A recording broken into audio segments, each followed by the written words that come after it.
Jean-Michel Guillon, bonjour, vous êtes Bonjour. directeur du personnel du groupe Michelin. Cette table ronde aujourd'hui qui rassemble plus de 300 participants sur la thématique des RH a vocation à préciser les grandes évolutions, les grandes tendances en matière des métiers des ressources humaines ou de la direction du personnel. Quelle est votre vision? Quelle est la vision du groupe que vous représentez? Notre vision, c'est que le management est en complète évolution. On se retrouvait dans une entreprise industrielle comme la nôtre il y a quelques années où la compétitivité, ça voulait dire d'abord productivité.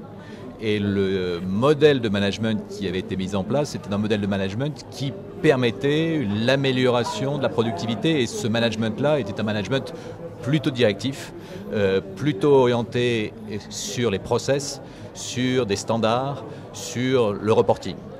Et aujourd'hui, l'évolution majeure que nous avons à faire, elle est liée au changement et à l'évolution de ce qu'on appelle compétitivité.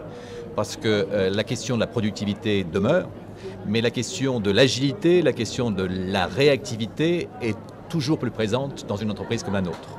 Alors, on parle aujourd'hui d'une thématique comme la liberté dans l'entreprise, la liberté de l'entreprise est libérée. Est-ce que vous pensez que pour un groupe comme le vôtre, avec la structure qu'il représente, structure hiérarchique, c'est une tendance qui peut être complètement une tendance de fond pour les années à venir? C'est un groupe comme le vôtre a les capacités à se libérer et à se mettre dans une nouvelle mode d'organisation?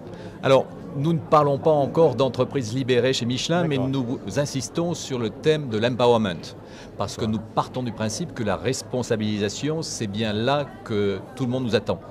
Alors, responsabilisation pour nous, ça veut dire quoi dans une entreprise comme la nôtre, industrielle aussi, est fortement marquée par son histoire, par le taylorisme, par un management directif. Ça veut dire d'abord continuer à faire confiance aux fondamentaux.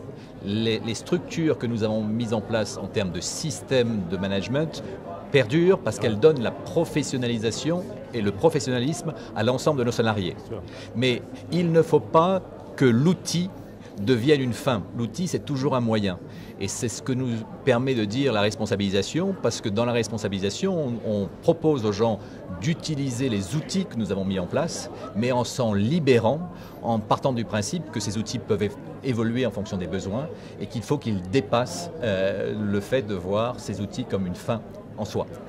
Alors, une dernière question sur votre présence aujourd'hui, c'est cette journée de rencontre organisée par la NDRH. Est-ce à dire qu'à la fois le groupe Michelin et vous-même avez un message à porter envers l'ensemble des acteurs présents aujourd'hui? Et est-ce à dire également qu'éventuellement il y a aussi dans d'autres entreprises des idées à prendre, un dialogue à installer? Votre présence aujourd'hui, que recherchez-vous à travers cette présence? On recherche chez Michelin aussi à revenir aux sources. Parce que Michelin, c'est une entreprise, en tout cas celle dans laquelle je suis rentré il y a un peu plus de 30 ans, où on disait « deviens ce que tu es ». C'est l'homme qui fait son poste. Et c'est aux antipodes des standards et des process que certains, et que nous pratiquons aussi dans certains sites. L'objectif, c'est de pouvoir dire nous ne renions pas tout ce que nous avons mis en place au cours des dernières années pour améliorer la productivité. Mais nous savons que si nous voulons dégager la compétitivité de l'entreprise de demain, nous devons nous servir de ce tronc, de ce squelette, et puis revenir aux origines. Et Michelin est intéressé par toutes ces notions d'empowerment, cette idée d'entreprise libérée, parce que ça nous permet de redonner la place à l'humain, ça nous permet de redonner le pouvoir aux opérateurs dans les usines ou aux commerçants sur la route et en face des clients.